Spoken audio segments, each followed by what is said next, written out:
Praise the lord. దేవుని నామానికి మహిమ కలుగును గాక. మీ అందరికీ నా ప్రత్యేకమైన వందనాలు. అనుదిన మన్నా అనేటువంటి ఈ యొక్క ఆధ్యాత్మిక కార్యక్రమమునకు మిమ్మల్ని ప్రేమతో ఆహ్వానిస్తున్నాను. నేటి ధ్యానాంశము అపోస్తులైన పౌలు గారు ఫిలిప్పీ సంఘమునకు ఉత్తరము రాస్తూ ఆయన చెప్పుతున్నటువంటి చక్కటి మాట. ఫిలిప్పీలకు రాసిన పత్రిక 4వ అధ్యాయము 9వ వచనము, సమాధానకర్తయగు దేవుడు మీకు తోడైయుండును. చూడండి, చక్కటి మాట ఈ భాగంలో చెప్తున్నాడు. సమాధానకర్త అయినటువంటి దేవుడు మీకు తోడుగా ఉంటాడు అని చెప్పేటటువంటి మాట. సంఘాన్ని ఆయన ధైర్యపరుస్తున్నాడు. సమాధానకర్తయగు దేవుడు మిమ్మల్ని తోడుగా ఉండి నడిపిస్తాడు అనేటువంటి మాట. చూడండి, మన దేవుడు ఎవరు అంటే ఇక్కడ రెండు విషయాలు చెప్తున్నాడు. ఆయన తోడుగా ఉండేవాడు, అట్లాగే ఆయన ఏం చేస్తాడంటే సమాధానకర్త అయినటువంటి దేవుడు. ఆయన సమాధానపరుచుకుంటూ నీకు తోడుగా ఉండి నిన్ను నడిపిస్తాడు అనేటువంటి మాటను పౌలు గారు చెప్తున్నాడు.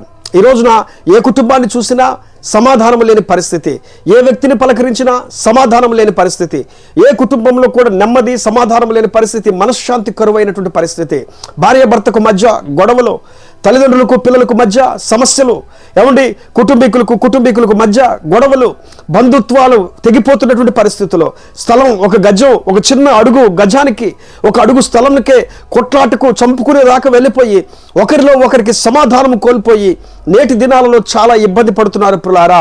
ఈ రోజున దేవుడు ఎవరో తెలుసా? సమాధానకర్తయగు దేవుడు. ఆయన సమాధానమునకు కర్త అయి ఉన్నాడు. అందుకే ఆయన పుట్టినప్పుడు యెషయా ప్రవక్త ప్రవచిస్తున్నటువంటి మాట, సమాధానకర్త, ఆయన అధిపతి సమాధానమునకు అని చెప్పారనే మాట. కాబట్టి ఆశ్చర్యకరుడు, ఆలోచనకర్త, నిత్యుడగు తండ్రి, సమాధానకర్తయగు అధిపతి ఆ దేవుడు ఈ రోజున నీకు సమాధానం ఇచ్చేవాడు. సమాధానం లేని వారికి సమాధానం ఇచ్చేవాడు. సంతోషం లేని వారి జీవితాల్లో సంతోషాన్ని ఇచ్చి సమాధానపరిచేవాడు. తిరిగి కుటుంబాలను కలిపేటువంటి వాడు, తిరిగి భార్యాభర్తలను కలిపేటువంటి వాడు, తిరిగి మన జీవితాలను వృద్ధులకి తీసుకొచ్చేవాడు. ఆయన మనలను సమాధానపరిచేటువంటి వాడై ఉన్నాడు ప్రియులారా. ఈ రోజున ఏ విషయంలో సమాధానం కొరువైపోయి ఉన్నావు? ఏ విషయంలో నువ్వు సమాధానంతో బ్రతకలేని పరిస్థితిలో ఉన్నావు? ఏ విషయంలో నువ్వు చాలా తక్కువ చేయబడేటువంటి పరిస్థితిలో ఉంటున్నావు? బైబిల్ గ్రంథంలో ఎంతో మంది యేసయ్య దగ్గరికి వచ్చారు. వారిలో వారి జీవితాలలో సమాధానం లేని పరిస్థితి, కుటుంబంలో నెమ్మది లేని పరిస్థితి, మనశ్శాంతి లేని పరిస్థితి, కుంటివారు, గుడ్డివారు, ఊచకాలు చేతులు గల వారు, పక్షవాయం కలిగిన వారు, చాంద్ర రోగం కలిగిన వారు, దయ్యాల చేత పీడించబడుతున్న వారు, సమాధానం లేని పరిస్థితిలో యేసయ్య దగ్గరికి వస్తే యేసయ్య వాళ్ళని అందరినీ కూడా స్వస్థపరిచి వారిని సమాధానపరిచి పంపించినట్లుగా బైబిల్లో మనం చూస్తున్నాం. 12 ఏళ్ల నుంచి రక్తస్రావ రోగం కలిగిన స్త్రీ అనేక వైద్యులను సంప్రదించింది, డబ్బంతా ఖర్చు పెట్టింది, అయినా కూడా మరింత సంకట పడుతుందనే మాట బైబిల్లో మనం చూస్తున్నాం. సమాధానం లేని పరిస్థితి, ఏం చేయాలో అర్థం కాలేని పరిస్థితి, డబ్బు ఆదుకునిద్ది అనుకుంటే డబ్బు అంతా ఖర్చు పెట్టింది, కానీ హాస్పిటల్ వల్ల కాలేకపోయింది, డబ్బు వల్ల కాలేకపోయింది, డాక్టర్ల వల్ల కాలేకపోయింది. సమాధానం లేని పరిస్థితిలో ఒక్కతే కూర్చొని బిక్కుమంట ఏడుస్తూ ఆలోచిస్తూ యేసు దగ్గరికి ఒక్కసారి వెళ్ళి చూద్దాం అనేటువంటి ఆలోచనతో యేసయ్య వెనక్కు వెళ్ళి వస్త్రపు చెంగు ముడుకోవటానికి ఇష్టపడింది ప్రియులారా. వెంటనే ఆమె జీవితంలో సమాధానం వచ్చేసింది. ఆమె రక్తధార కట్టబడింది. ఆమె దిగ్గున లేచి నిలబడినట్లుగా బైబిల్లో మనం చూస్తున్నాం ప్రియులారా.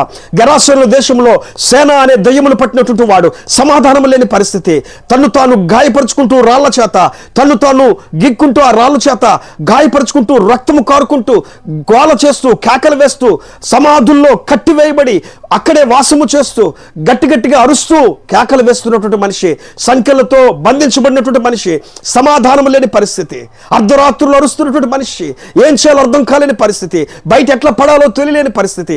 అలాంటి సమాధానం లేని వారికి యేసయ్య చూడండి ఆ ప్రాంతానికి వచ్చినప్పుడు పరిగెత్తుకుంటూ వచ్చేటట్టుగా దేవుడు చేశాడు. ఆయన్ని సాష్టాంగ నమస్కారం చేసి నాతో నీకేం పనయ్యా అని చెప్పానని ఆయన బ్రతిమలాడుతున్నాడు. యేసయ్య వాడిలో ఉన్నటువంటి అపవాదిని గద్దించి పారద్రోలిన తర్వాత వాడు స్వస్థ చిత్తుడై వస్త్రములు కట్టుకుని యేసయ్య పాదాల దగ్గర ఉన్నట్లుగా అక్కడ ఉన్నటువంటి జనాంగం, ఆ ఊరి ప్రజలు చూశారండి పిల్లారా. ఎంత గొప్ప విషయమో చూడండి. సమాధానం లేని మనిషి, సమాధానం లేని ప్రజలు, సమాధానం లేని జీవితాలు ఎంతో మంది యేసయ్య దగ్గరకు వచ్చి సమాధానపరచబడ్డాయి. ఈ రోజున ఏ విషయంలో సమాధానం లేని పరిస్థితుల్లో నువ్వు ఉంటున్నావు? ఏ విషయంలో సమాధానం కొరత నువ్వు బ్రతుకుతున్నావు? ఏ విషయంలో సమాధానం కొరకు ఎదురు చూస్తున్నావు? యేసయ్య దగ్గరికి ఒకసారి రండి. ఆయన మీ జీవితంలో సమాధాన పరిచేవాడు.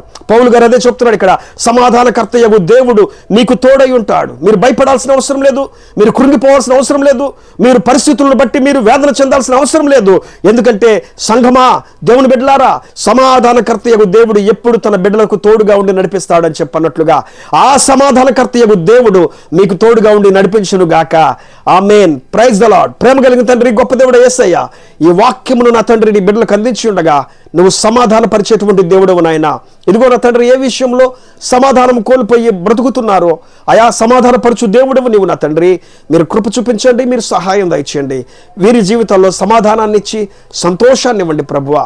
చదువుల విషయంలో, కుటుంబాల విషయాలలో, భార్య భర్తల విషయాలలో, పిల్లల విషయాలలో, ఉద్యోగాల విషయాలలో, నైనా స్థలాల విషయాలలో, పొలాల విషయాలలో, రావాల్సిన డబ్బుల విషయాలలో ఒకవేళ అసమాధానంగా ఉన్నారేమో నాయన, అయా వారి మధ్య నువ్వు సమాధానాన్ని ఏర్పాటు చేసి సంతోషవంతులుగా చేసి నీకు ఇష్టమైన పాత్రలుగా మీరు తోడుండి నడిపించమని యేసు నామంలో ప్రార్థించి అడిగి వేడుకుంటున్నాం పరమ తండ్రి. ఆమేన్. ఆమేన్. అందరికీ వందనాలు. ఈ యొక్క వాక్యం మీకు ఆశీర్వాదకరంగా ఉంటే ఈ వాక్యాన్ని ఇతరులకు షేర్ చేయండి. దానివల్ల దేవుని యొక్క వాక్యం బయటికి వెళ్తుంది. కొంతమంది కొత్త వారు దేవుని యొక్క వాక్యాన్ని తెలుసుకొని మార్చబడతారు, వాక్యం చేత బలపరచబడతారు. దేవుడి చిత్తమైతే మరలా రేపు కలుద్దాం. అప్పటి వరకు దేవుడు మిమ్మల్ని దీవించును గాక. ఆమేన్. Praise the lord.